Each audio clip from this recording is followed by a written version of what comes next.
Okay, hello everyone. Here I want to provide a tutorial on how to show up the 3-button navigation on Samsung Galaxy A55 5G device.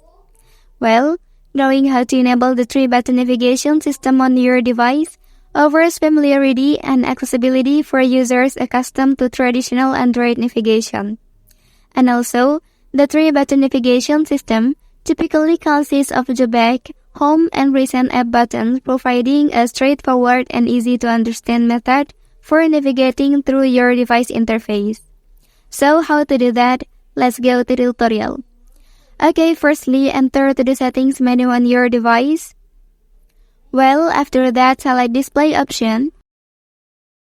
And here, simply scroll the page and tap on navigation bar menu. Okay, so now activate the first option. Well, that's the tutorial on how to show up 3-button navigation on Samsung Galaxy A55 5G device.